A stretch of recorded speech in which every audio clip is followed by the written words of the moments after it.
इसमें हम पढ़ेंगे physiology of bone, basic concept physiology. तो फिजियोलॉजी ऑफ बोन क्या है? ऑसियस टिश्यू होती है। ऑसियस टिश्यू होती है जो कैसे ऑसियस टिश्यू होती है? Specialise. Rigid means hard connective tissue होते हैं, कि हार्ड कनेक्टिव टिश्यू होते हैं। और एक फॉर्म मीन्स किससे मिलके बने हो, किसको बनाते हैं? स्केलेटन को बनाते हैं हमारी बॉडी का।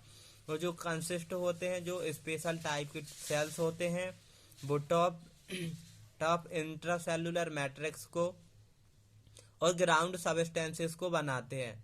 जो मैट्रिक्स होता है वो फॉर्म किससे मिलके बना होता है? ऑर्गेनिक सबस्टेंसेस होते हैं, जैसे कि ऑर्गेनिक सबस्टेंसेस हो गया, फास्फोरस, कैल्शियम हो गया, ये इससे मिलके बने होते हैं। अब आते हैं जो फॉर्म ऑर्गेनिक सबस्टेंसेस, जैसे कि कोलेजन हो गया, और इसकी स्ट्रेंथ बनाते हैं। स्ट्रेंथ होता है किसके द्वारा? जो डिपोजिशन जो जमा करती है मिनरल्स, साल्ट, कैल्शियम और फास्फेट और कैल्शियम कार्बोनेट के थ्रू। अब आते हैं थ्रू आउट द लाइफ, जो बोन रहती है वो मतलब जिंदगी भर जो हमारी बोन होती है वो क्या न्यू न्यू बोन बनती है, मतलब बोन बनती ही जाती है, बोन का जनरेशन होता रहता है ऑल लाइफ। वो जो प्रोसेस होती है वो क्या करती है? बोन का रीअब्जॉर्प्शन और बोन को फॉर्मेशन करती है। अब हम आते हैं what is the function of the bone. तो बोन का क्या फंक्शन होता है? पहला तो प्रोटेक्टिव फंक्शन होता है, दूसरा मैकेनिकल फंक्शन होता है, तीसरा मेटाबॉलिक फंक्शन, चौथा हीमोपोएटिक फंक्शन। अब आते हैं फर्स्ट प्रोटेक्टिव फंक्शन।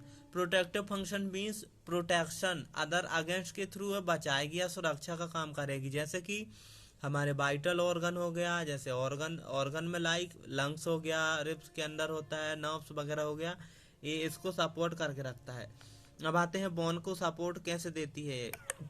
तो जो बोन को support, mechanical function, bone support देती है, ब्रिंग वेरियस मूवमेंट करवाती है बॉडी में, किसके थ्रू? मसल और टेंडन का जो अटैचमेंट होता है उसके थ्रू। अब आते हैं मेटाबॉलिक फंक्शन, तो इसमें क्या करेगा? बोन का इंपॉर्टेंट रोल होता है मेटाबॉलिज्म और होम्योस्टेसिस, जैसे कि कैल्शियम, फास्फेट, इसकी एक्टिविटी को मेंटेन्स करके रखते हैं। अब हीमोपोएटिक फंक्शन में क्या आएगा?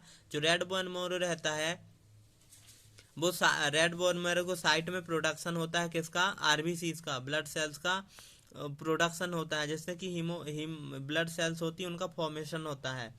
अब हम पढ़ते हैं कि क्लासिफिकेशन ऑफ बोन। जो लॉन्ग बोन होती है, लॉन्ग बोन होती है जैसे कि हमारी ह्यूमरस और फिबुला हो गया, ह्यूमरस हो गया और फीमर हो गई। शॉर्ट बोन जैसे कि छोटी सी रिस्ट और एंकल की, मेटाकार्पल और टार्सल बोन्स। फ्लैट बोन जैसे कि स्कल हो गया, मैंडिबल हो गई, स्कैपुला हो गई, ये हमारे फ्लैट बोन में आ जाएंगे। अब आते हैं irregular bone. Irregular bones means जैसे कि वर्टिब्रा हो गया, सिस्मोइड बोन्स हो गई, सिस्मोइड बोन्स फॉर एग्जांपल पटेला। अब आते हैं part of the bone. Part के मेनली बोन के 3 पार्ट होते हैं। एक होता है एपीफाइसिस, एपीफाइसिस हो गया जो कि अपर एंड होता है, मेटाफाइसिस जस्ट बिलो रहता है ऑफ द एपीफाइसिस, और डायाफाइसिस जिसको हम मोस्टली सेप्ट बोलते हैं। और एपीफाइसिस मतलब वही लोअर और मेटाफाइसिस। मोस्टली 3 पार्ट होते हैं, एपीफाइसिस, मेटाफाइसिस, डायाफाइसिस। अब इसमें क्या दिख रहा है? आर्टिकुलर कार्टिलेज है, ये ग्रोथ प्लेट है, ये स्पंज बोन है, एक कॉम्पैक्ट बोन है। स्पंज मीन्स स्पंजी, जिस प्रेस हो तो वो कंप्रेस भी होती है। और कॉम्पैक्ट बोन्स मीन्स जो हार्ड हार्ड रहती है उसको कॉम्पैक्ट बोलते हैं। ये मेडुलरी कैविटी है, और ये क्या है?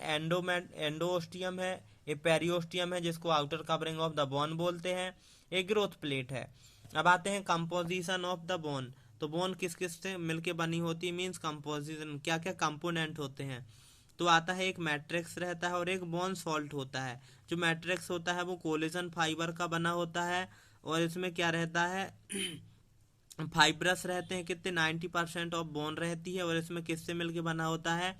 एक्स्ट्रा सेलुलर फ्लूइड के थ्रू।